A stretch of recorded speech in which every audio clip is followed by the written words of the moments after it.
Esta es la reflexión de Éxodo capítulo 8. En este capítulo podemos encontrar algunas de las plagas que Dios envía a Faraón. Todas ellas eran con el único fin y propósito de llevar primeramente a Faraón al arrepentimiento para que dejara ir al pueblo de Israel. Segundo, estas plagas tenían como objetivo el avergonzar a los dioses de Egipto, pues cada una de las plagas representaba alguna deidad que para ellos era importante. Y tercero, estas plagas también tenían como objetivo mostrar el gran poder de Dios.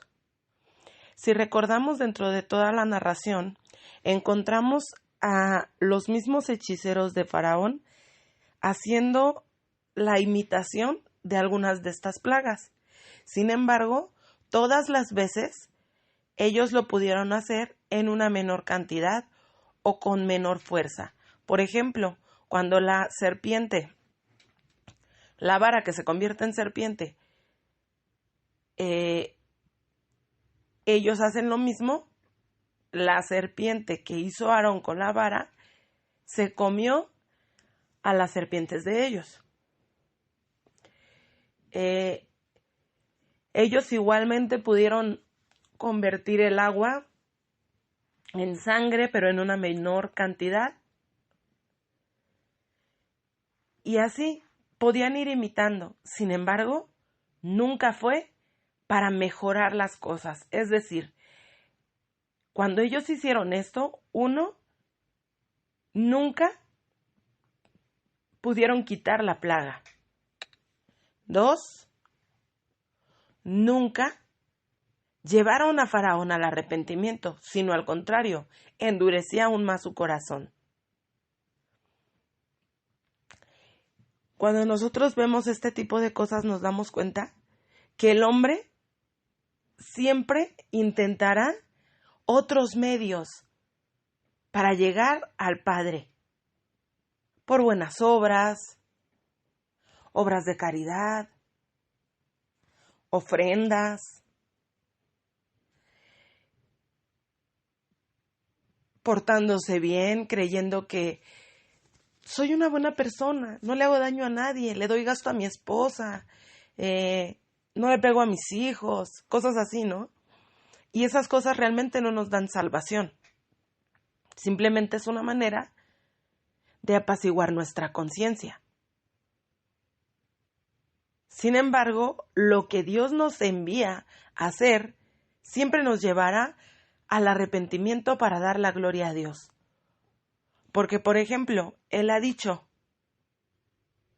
que no hay otro medio de llegar al Padre sino es a través de su Hijo Jesucristo. Es decir, ya hay un camino, ya hay una manera, ya no hay nada que podamos quitar o que podamos añadir. Y lo vemos precisamente en esta actitud de Faraón, ¿no? Que él cedía por un momento, pero cuando veía que los hechiceros hacían lo mismo o algo parecido, endurecía aún más su corazón. Todas las veces que nosotros tratemos de hacer las cosas a nuestra manera, esto lo único que va a hacer es endurecer nuestro corazón y llevarnos a hacer algo peor.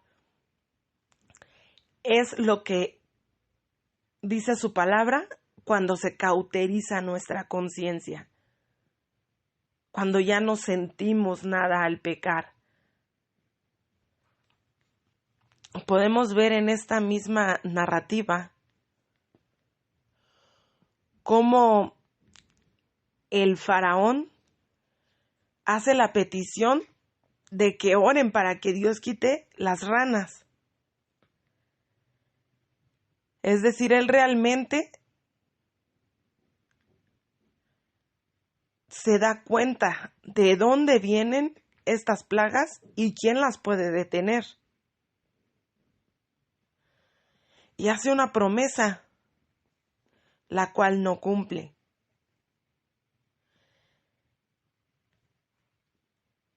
Cuando nosotros pasamos por situaciones difíciles, a veces la misma preocupación, la misma angustia, el dolor, nos lleva a hacer promesas a Dios que muchas veces, cuando llega la respuesta, nosotros lo que hacemos es olvidar esa promesa. Por eso es que su palabra nos dice: cuando hagas promesa a Jehová, no tardes en cumplirla, porque Él no se complace en los insensatos que prometen y no cumplen. Entonces,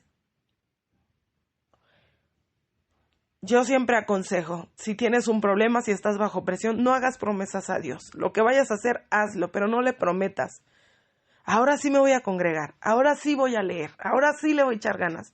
No prometas nada, porque a veces es simplemente la presión de la situación que estás viviendo. No es que realmente en tu corazón ha nacido el deseo de hacer algo. Y finalmente su palabra dice que Él es el que pone en nosotros el querer como el hacer. No las plagas ponen en nosotros el querer como el hacer. No las situaciones difíciles ponen en nosotros el querer como el hacer, sino Dios es el que pone en nosotros ese deseo, ese anhelo y esa fuerza de voluntad para cumplir aquellas promesas. Esto también nos da una respuesta de por qué Dios a veces no responde a algunas oraciones. Dios conoce la naturaleza del hombre y sabe que hay situaciones que Él no puede quitar. A pesar de tener el poder para hacerlo, por nuestro propio bien, va a haber situaciones que Él no va a quitar, porque nosotros solamente endureceremos más nuestro corazón. Y cuando Él quiere quebrantar nuestro corazón, muy a pesar de nuestra oración, hay plagas, hay situaciones, hay circunstancias que seguirán adelante hasta que nuestro corazón sea quebrantado y llegue a un verdadero arrepentimiento y a ese reconocimiento de nuestro Dios, como lo hizo en el caso del hijo pródigo. A él jamás se le dijo, o no vemos el registro de que el padre lo buscara, ¿no? Ahí mismo en ese pasaje nosotros vemos que la mujer que perdió la dracma la busca. La oveja perdida que se perdió, perdón, la oveja, dejan las 99 y se van por esa oveja, ¿verdad? Pero vemos que en el caso del hijo pródigo se le da la libertad y no lo busca el padre. Hasta que el hijo regresa, pero ya en una conciencia de decir: he pecado contra el cielo y contra ti, no soy digno de ser llamado tu hijo, hazme como uno de tus jornaleros. De igual manera, hay plagas, hay situaciones y circunstancias que golpearán nuestra vida, porque eso es lo que significa plaga, es golpe, es azote. Entonces, cuando esas situaciones nos golpean, es con el único fin y propósito de quebrantar el corazón endurecido, de quitar ese corazón de piedra y poner un corazón de carne.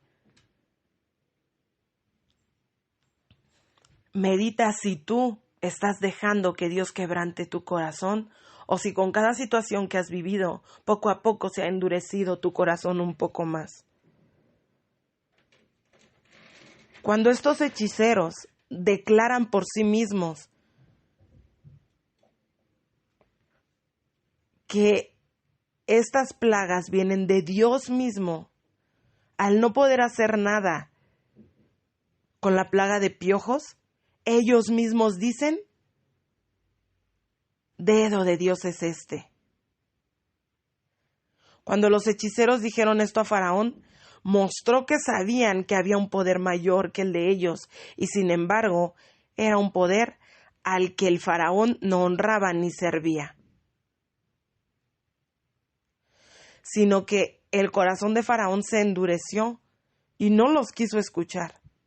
Endureció su corazón y se muestra porque él ni siquiera estuvo dispuesto a escuchar a aquellos que él mismo llamó. No había razón para que él insistiera en resistir y rechazar al Señor, sin embargo lo hace.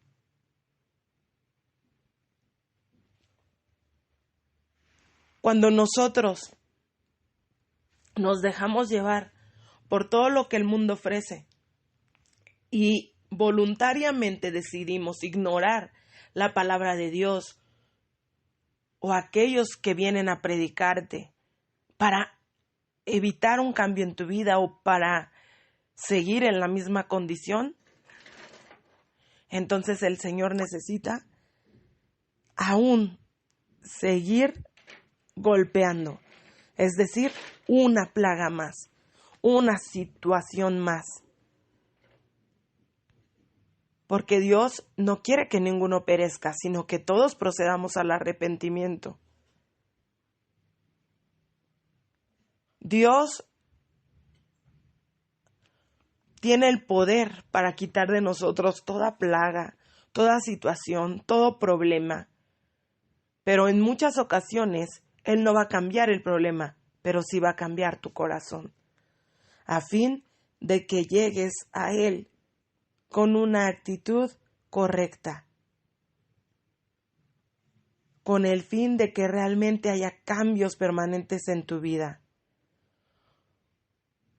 Si permitimos que el Espíritu de Dios trabaje sin ningún obstáculo, Él efectuará una división interior en nosotros. Entonces cambiarán nuestros gustos, nuestros deseos, nuestra esperanza y nuestros objetivos. Y entonces nosotros nos daremos cuenta que ahora amamos la verdad y aborrecemos toda mentira. Amamos lo que Dios ama y aborrecemos lo que Dios aborrece. Pero todo esto solo lo puede hacer Dios. Reitero que todas las plagas que imitaron los hechiceros solamente empeoraron las cosas. Ninguna ocasión ellos pudieron quitar alguna de las plagas, porque su poder es limitado. El poder que Satanás tiene sobre tu vida es limitado, pero está limitado a tu propia voluntad, porque dice la Escritura, cada uno es seducido y atraído cuando de su propia concupiscencia es atraído y seducido.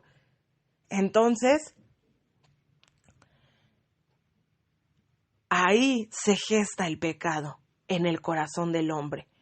Si el corazón del hombre es quebrantado, entonces él puede llegar a un arrepentimiento y volver a Dios y dejar que el Espíritu Santo sea el que esté trabajando en su vida sin obstáculos.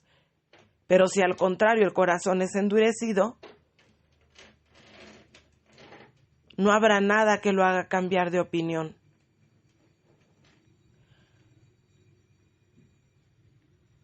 Cuando nosotros entendemos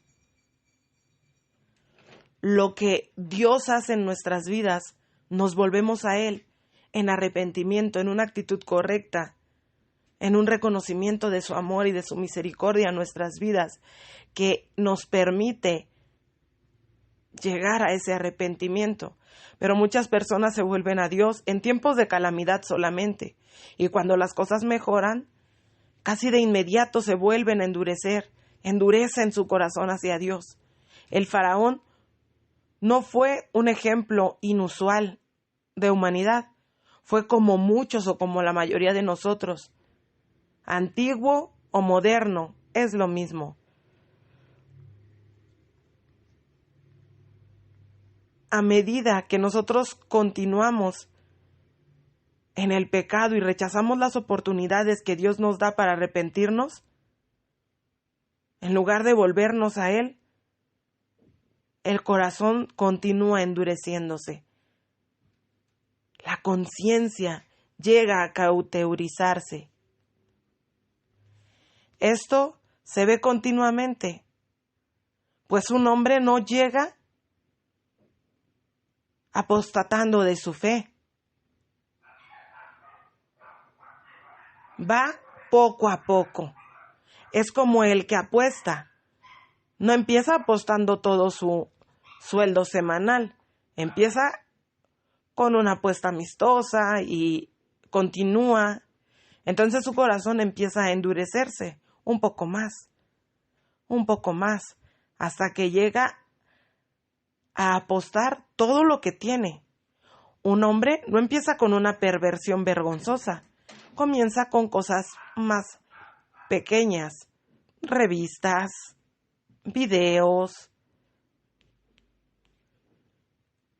y poco a poco su corazón empieza a endurecerse hasta llevarlo a esa perversión. Una mujer adicta al alcohol comienza con beber un poco dentro de su círculo social y entonces su corazón comienza a endurecerse hasta que después necesita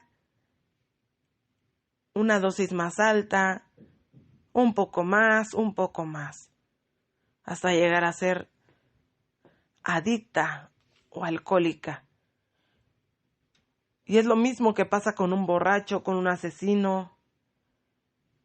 O sea, es un hombre que al principio hizo mal hasta donde se atrevió, pero poco a poco el corazón se endureció y entonces se atrevió a hacer aquello que él jamás pensó que podría llegar a ser.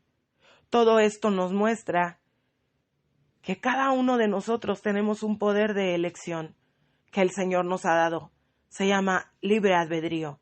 Cuando nosotros utilizamos este libre albedrío para volvernos a Dios, Dios puede hacer transformaciones en nosotros que nos hacen amar lo que Él ama y aborrecer lo que Él aborrece. Pero cuando nosotros poco a poco nos damos permiso de ir pecando, llegará el punto en el que nuestra conciencia sea totalmente cauterizada y entonces nosotros dejemos de obedecer a Dios para andar según nuestros propios deseos y pasiones desordenadas.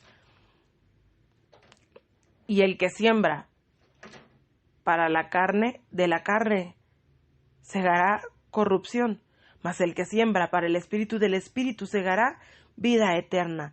Yo hoy te invito a que puedas dar lugar al Espíritu Santo en tu vida para que Él pueda hacer esa división interna en tu corazón, que verdaderamente ames lo que Dios ama y aborrezcas lo que Él aborrece, porque aunque hay otras alternativas según el mundo, todas ellas solamente empeorarán tu condición, pues el enemigo quiere quitarte la libertad que Dios te ha dado y volverte nuevamente